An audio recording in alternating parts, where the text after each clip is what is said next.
This is Shir 33 in our series on Avodas Habitachon. Today we're going to add a vital foundational concept. The precise amount of ishtalos you're obligated to perform changes dynamically in accordance with the personal level of a person's bitachon. As the Beis HaLevi explicitly uncovers in his commentary on Bereshis, Perek 41, Pasuk Aleph, Pasuk 1, the required measurement of physical effort is absolutely not equal across all human beings. Rather, the volume of labor demanded by Hashem is entirely customized to each individual based on their current spiritual standing. This relativity introduces an extraordinary spiritual law.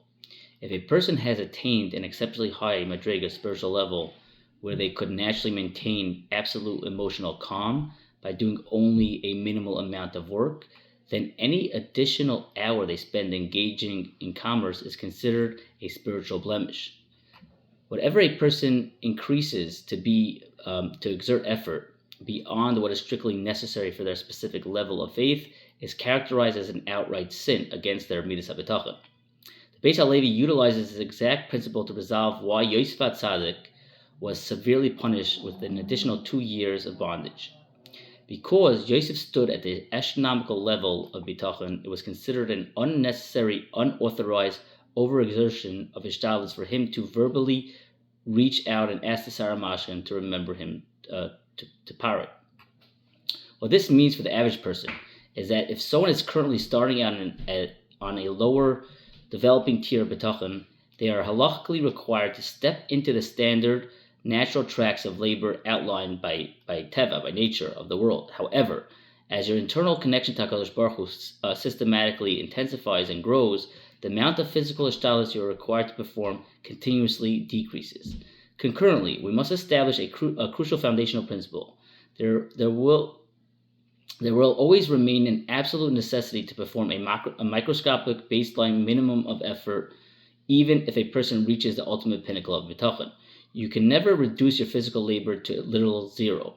You're metaphysically commanded to perform a minor physical action simply to serve as a natural garment to safely cover over and conceal the underlying miracle of Hashem's blessing.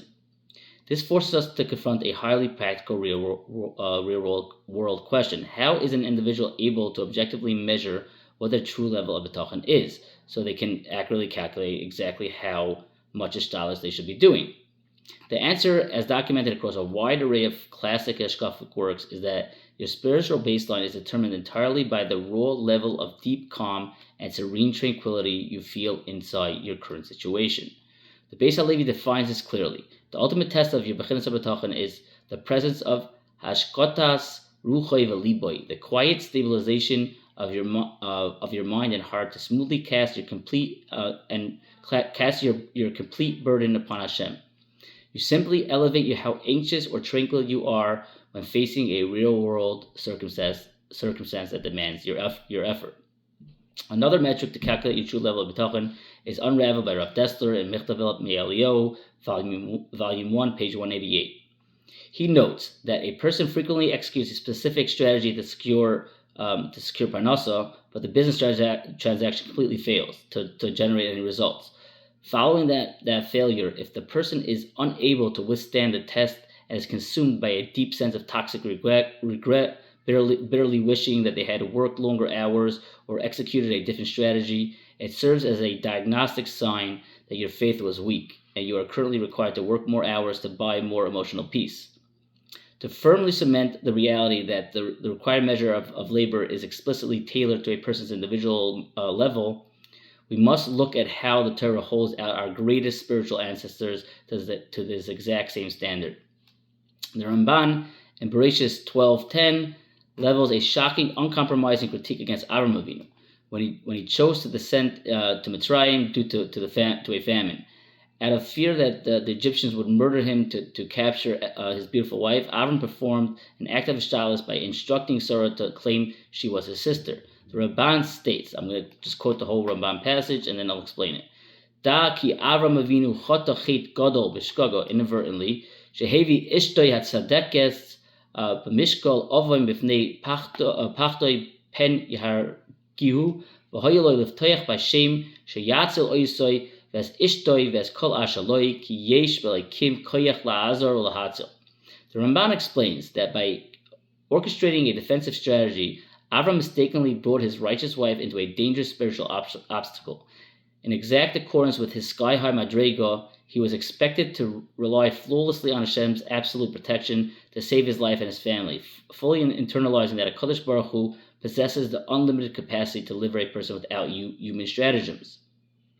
Number two, Aram's conscription of Torah scholars, the Gemara in Nedarim. In the Gemara in Nedarim, 32a advances a parallel critique against Aram Avinu when he heard that his nephew Lot was captured by the four superpower kings.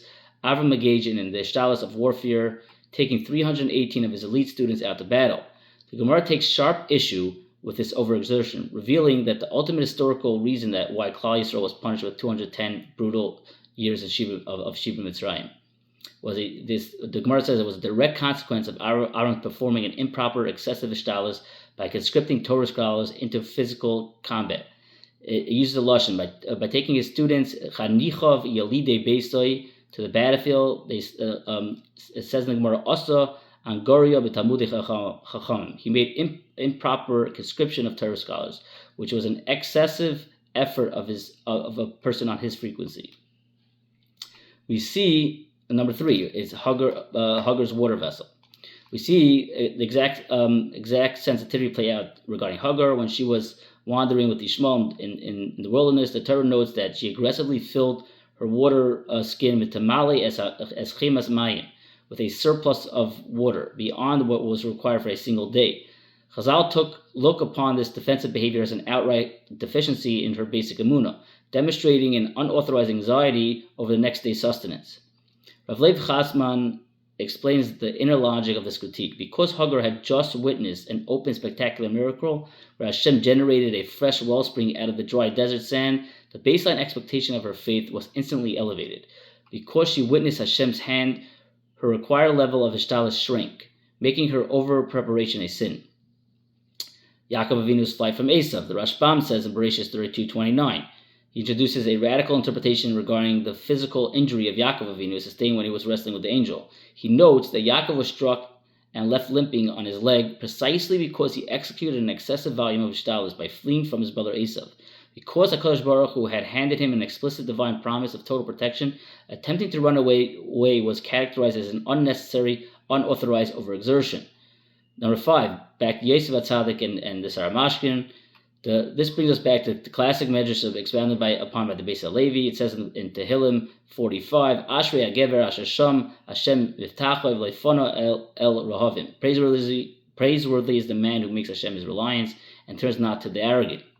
The medrash states that the first half of the verse, Ashrei HaGever, refers explicitly to the magnificent heights of Yosef's Bitachon. Yet, the second half of the verse says V'Leifano El Rahavim serves as a sharp critique against him because he turned to a human messenger by asking Sarah Mashkin to remember him, a misstep for which he had paid 2 additional years of imprisonment. The Beis HaLevi harmonizes this glaring contradiction. Yosef was indeed a towering giant of bitachon, but because his personal madrega was so astronomically elevated, executing a standard human effort was an unauthorized infraction. His high frequency demanded absolute passivity. Number 6, the Meraglim, the Malbim leverages this identical principle regarding the sending of Meraglim, the spies. He explains that Klal Yisrael, the second set of spies, I presume, he explains that the Klal Yisrael was ideally destined to march into Eretz Yisrael completely effortlessly without deploying any scouting strategies. The only reason the nation collapsed into unnecessary ishtalos of dispatching spies was because they had fallen from the required baseline of their bitachon. In our next upcoming share, we will continue to dive deeper into this topic.